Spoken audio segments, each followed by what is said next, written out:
સ્વામી તારા રૂપે આજ શ્રીજી મળ્યા, પ્રમુખ સ્વામીના રૂપે.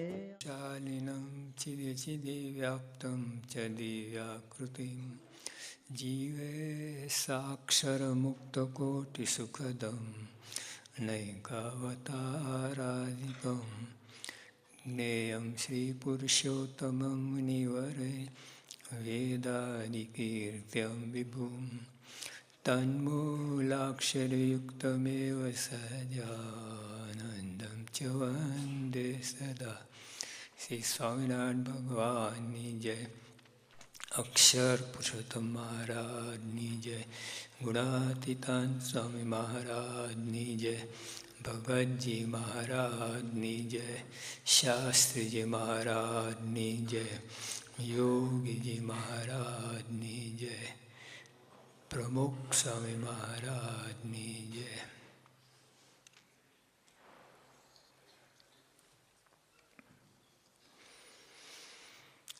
બ્રહ્મ સ્વરૂપ યોગીજી મહારાજનો આશીર્વાદ પત્ર, તારીખ 7/2/64, સંવત 2020 મહાવદી બીજી નોમ, વાર શુક્રવાર, સવારના 8:30 વાગે.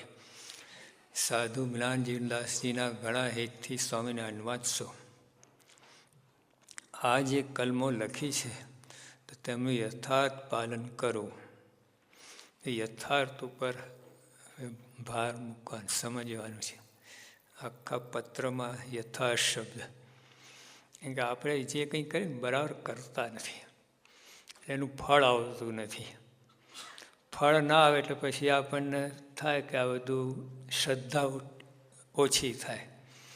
કા ઠીક છે, આ બધું કહેવાનું છે.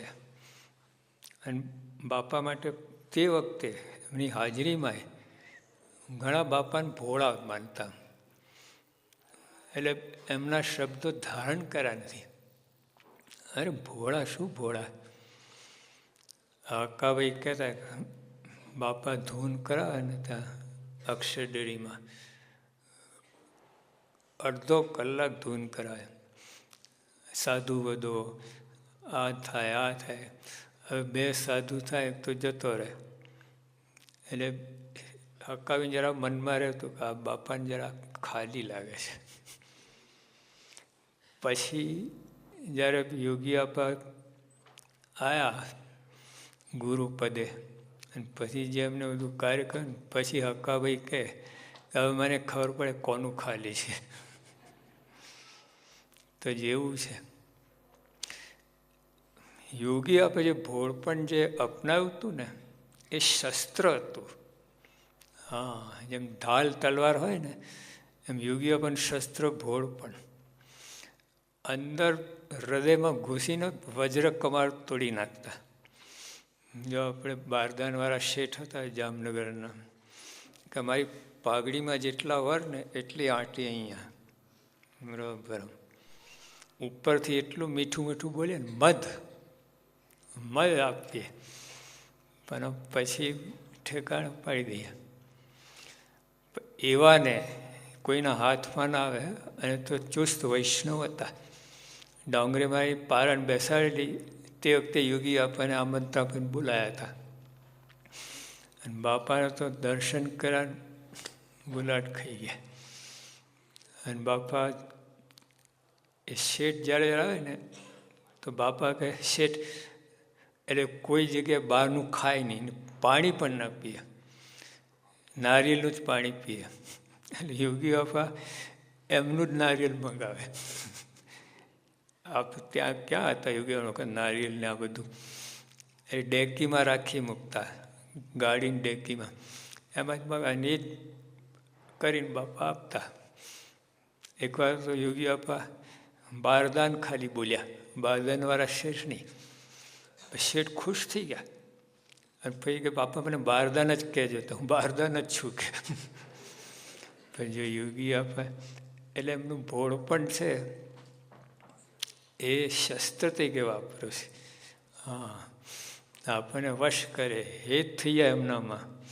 એવી રીતે યુવકમાં તો પછી ગઢડામાં સામે બાજુ નાહવા જતા, એટલે નાહવા એટલે સંડાસ પાણી બહાર ઘૂમી ઓલી નદીની ઓલી બાજુ. પછી બાપાનું હાથ ધોળાવતા, એમાં એક એરોપ્લેન ઉપરથી નીકળ્યું. બાપા કે આ કેટલે ઊંચે ઉડતું હશે? બાપા 500 ફીટ. બાપા કે ના 5000 હોવું જોઈએ. ના 500. હવે આપણને ખબર કોઈ પ્લેનમાં બેઠા ને કંઈ કોઈ વિચાર જોયેલું જ નહીં, એટલે અંદાજ આમ લગાવ્યું 500 ફૂટ. પછી બાપા હા ના તમે બરાબર, તમે ભણેલા ખરા ને, તમને વધારે સમજ પડે. પછી ખબર કે 5000 ફૂટ ઉપર હતું. પણ આવો એટલે નમી દે. પનવેલમાં એક હરિભક્ત હતા, એ બાપાને પત્ર લખે, જ્ઞાનના પત્ર લખે. એ બાપાએ સામે લખે. બાપા કહે કે તમારે બધું જ્ઞાન તમે લખતા રહો પત્ર, હવે મને જ્ઞાન થાય. કોને કોને જ્ઞાન થાય એમ કહીને બાપા એમને જ્ઞાન કરાવી દેતા. એટલે એમનું ભોળપણ આવી રીતનું હતું. એ આમ જેને કહે ને જ્ઞાનપૂર્વકનું હતું ભોળપણ. આમ પેલું અજ્ઞાનનું ભોળપણ નહોતું. આમ સ્વભાવે ભોળપણ નહોતા. એ સ્વભાવ ભોળપણ એમને ગ્રહણ કરેલું કાર્ય સિદ્ધ કરવા માટે. આપણા ભોળપણ હોય તો સ્વભાવે જ હોય છે એવું. જ્ઞાની હોઈએ, કોઈ ઠેકાણો ના હોય, એવી રીતનું. એટલે અહીંયા યોગીભાઈ કહે ને યથાર્થ પાલન કરું. આ જે કલમો લખી તેનું તો તેમનું યથાર્થ પાલન કરું. જો મહારાજે પણ નિયમ ધર્મ માટે શું લખ્યું છે કે અધિક ઉપર નહીં ને ઓછું પણ નહીં. આ જો સરકારના કાયદાઓ હજુ પાલન ભેગા, હજુ ઇન્કમટેક્સ બાબતો તો આખી દુનિયામાં કોઈ હજુ ન્યાય આપી શક્યું નથી. આમ કલમ કે ઓલા આમ છીંડું કાઢે, આમ કરે, આમ કરે, અને કોઈને હજુ આમ સંતોષ નથી કે આ જે એમને ઇન્કમટેક્સના રેટ મૂક્યા છે બધા હવે બરાબર છે. એ નથી લાગતું એટલું ચોરી કરે છે. તો જો હજુ સરકાર કહી શકતી નથી કે યથાર્થ પાલન કરવું, કે આ જે ઇન્કમટેક્સ બધી બાબતો છે અધિકું ને ઓછું નહીં એ ના કહી શકે. શ્રીજીમાં જ કહી દીધું મારે અધિકું નહીં ને ઓછું પણ નહીં. એટલે બરાબર છે, અમને તમને જે કહ્યું છે ને એનાથી અધિક પણ વર્તતો નથી અને ઓછું પણ નહીં. એટલે આવી રીતે અમને યોગી આપણે આજ્ઞા કરેલી મેળાવીને જમવાનું. યુવકો 8-10 બધા એક જાનમાં ગયેલા અને ત્યાં આવું કર્યું. સામેવાળા બધા ઊભા થઈ ઉલટી થાય, ભાઈ જતા રહ્યા. પેલા જાનમાં બેસે ને પેલા પત્રારામ પીર, પેલા બધાનું કહો આવે અમે બધું ભેગું કર્યું ને એ જોઈને ખાલી ખાવા તો ક્યાંથી ખાઈ શકે. પછી એ ફરિયાદ કરી યોગી આપે બાપા આ લોકો બધું અમારું ફંક્શન બગાડ્યું, બધું જમણવાર 25 એટલે એ લોકોના માણસો હરિભક્તો નહોતા, બધા કે ઊભા થઈ ગયા ને આ બધું થયું. બાપા અમને બોલાયા. બાપા કે કેમ આવું કર્યું? કે બાપા તમારી આજ્ઞા હતી ને. તો બાપા કે આજ્ઞા પાડી હોય તો જાનમાં ના જવું, અને ત્યાં જવું તો પછી આવું ન કરવું. એટલે આમ રસ્તો કાઢો પોતાની વાત. પણ એટલે ટૂંકમાં કહેવાનું શું કે અધિક ને ઓછું આ લોકો કહી શકતા નથી. શ્રીજી મહારાજે કહ્યું છે અધિક પણ નહીં ને ઓછું પણ નહીં. એટલે આપણે યથાર્થ શબ્દનો આવી રીતે આમાં જે વાત કરે છે ને આ ભોળ પણ નથી. આ તમને લાગશે એવું. આ જ કલમો છે ને સંસ્કૃતના પેલા પદ્યમાં ઘૂસીને આપે ને તમને કંઈ જુદા આમ ભાવ થાય. પણ સાદી સીધી વસ્તુ જતા પેકિંગને બહુ કિંમત છે, ખબર છે? અંદર માલ તો જે હોય પણ પેકિંગ એવું સરસ હોય ને તમારે. ઓલા નેસ્કેફ કોફીની બોટલ આવે એટલે ઓલા જે એજન્ટ હતા વાત પૂછતા કહ્યું કે બોટલના 14 રૂપિયા અને અંદર કોફીના 10 રૂપિયા. લો, બોટલના 14 અંદર કોફી 10 રૂપિયા. પેકિંગની કિંમત વધારે. એટલે અત્યારે બહાર જે બધું છે ને એ યોગી આપા જે માલ સાચો, પેકિંગ બરાબર નહીં.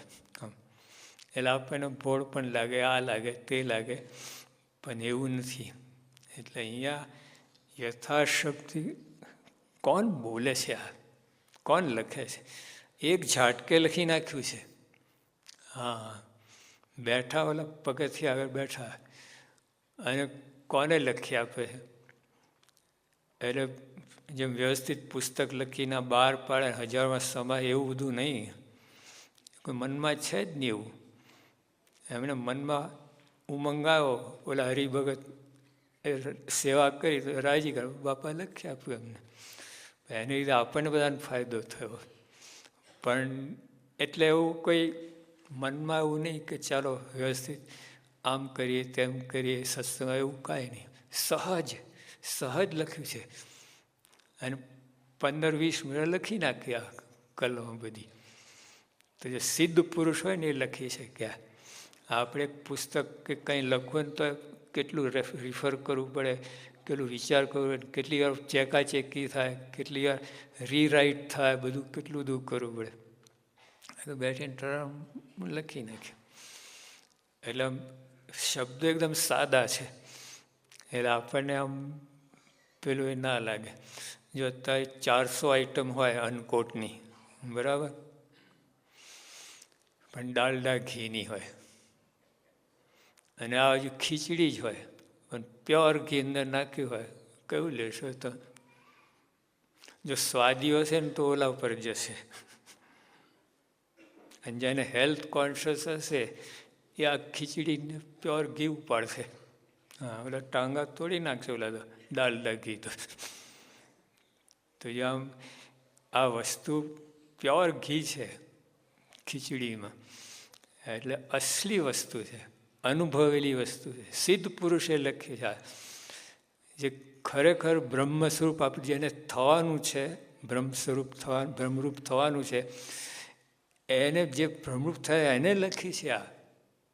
હા, એટલે રીંગણા બટાટા વેચાવા નથી લખી આ. અને સામે પણ જે મહારાજના વખતમાં જે સામે બેઠા છે બધા ભગવાન જેવા છે બધા, એની આગળ ભગવાન, હું ભગવાન છું, એ ભગવાનના ધારકા સંત છે, એટલે સામર્થ્ય ઓછી નથી. એવા પુરુષ લખે છે. એટલે આપણે આમ ગોથા ના ખાઈ જવું, મતલબ ખાધા છે ગોથા. નિર્ગુણ સ્વામી કહેતા, આ જોગીને ઓળખી લેજો, લો આવી વાત કરતા, ઓળખાયા જ નહોતા એકદમ. એટલે આ અહીંયા જે વાત કરી કે આ જે કલમો લખી તો તેમનું યથાર્થ પાલન કરું તો સ્વામી શ્રીજી તથા સ્વામી શાસ્ત્રીમાં ઘણા જ રાજી થશે. જો બીજી કલમ અહીંયા એકદમ સામાન્ય શબ્દો છે આ, પણ સિદ્ધાંત છે. આખા મહારાજે મધ્યના 28માં વાત કરી. સર્વે શાસ્ત્રનું સાર શું છે? ભગવાન રાજી થાય એમ કરવું. સર્વે શાસ્ત્રનું ભગવાન રાજી થાય એમ કરવું. તો જો અહીંયા યોગી આપે એ જ વાત કરે, ભગવાન જ છે ને, સત્પુરુષ સંત એ સ્વયં હરિ, અંદર ભગવાન જ બોલે છે. માં જે મધ્ય પ્રથમના 27માં આવા સંતના નેત્રમાં જોનારા ભગવાન છે, એમના પગમાં ચાલનારા ભગવાન છે. સર્વે ક્રિયાઓ ભગવાન જ કહીએ તો ખાલી પાત્ર થઈને બેસી ગયા છે, અંદર ભગવાન બધું કરે છે. આ મોટર ગાડી બનીને બેસી ગયા, અને મહારાજ ડ્રાઇવિંગ કરે છે. ડ્રાઈવર કરે ને, ડ્રાઈવર જ્યાં ગાડી લઈ જાય ત્યાં જાય. ગાડી પરફેક્ટ છે, પણ જ્યાં લઈ જાય એમ આ સત્પુરુષ બ્રહ્મ સ્વરૂપ થઈ ગયા. અંદર મહારાજ બધું કરે છે, આ કરતા જ નથી કંઈ. દેખાય આપણને આ કરશે એવું દેખાય. આમાં કોણ છે કરતા? કરંટ. આ તો પાત્ર છે. જો કરંટ ઠંડોય નથી, ગરમય નથી. એમ કે કરંટ ફ્રીજમાં ઉતરે એટલે ઠંડક આપે, એસીમાં ઉતરે ઠંડક આપે. એ જ કરંટ ભઠ્ઠીમાં ઉતરે તો લોઢું ઓગાળી નાખે 1300 ડિગ્રી સેન્ટીગ્રેડ. કરંટ કરતા છે, આ તો જો કરંટ જાય ને બધા ઠપ